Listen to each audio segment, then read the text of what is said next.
Tila mas pinaghandaan din sa Davao City ang birthday ni former President Rodrigo Duterte kaysa sa local campaign period. Para sa update, magbabalita live si Bril Montalvo. Bril?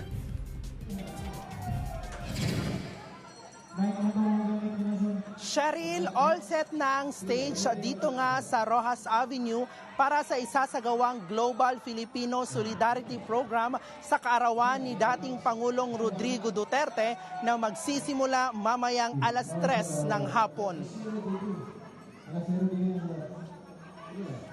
Alauna ngayong hapon magpapatupad ng road closure sa ilang kalsada ng lungsod dito sa downtown area para sa gagawing programa.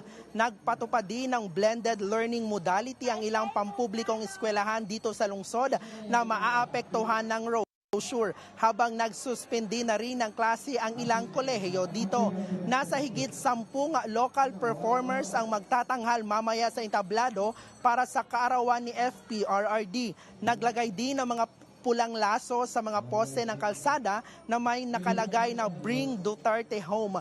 Nasa 1,800 naman ang mga tauhan ng Davao City Police Office ang ide-deploy para sa naturang aktibidad sa seguridad na rin ng lugar. Pero bago ito, sinalubong ng mga taga-suporta ni dating Pangulong Rodrigo Duterte ang kanyang ika-80 kaarawan ngayong araw sa pamamagitan ng isang manyanita sa labas mismo ng kanyang bahay sa Doña Luisa Subdivision dito sa Davao City. Kahit wala ang Pangulo dito ay nag-alay pa rin ang mga tao ng isang birthday song at nagsindi ng kandila para sa kanya. Mensahe nila kay Digong ang good health at makauwi na dito sa bansa.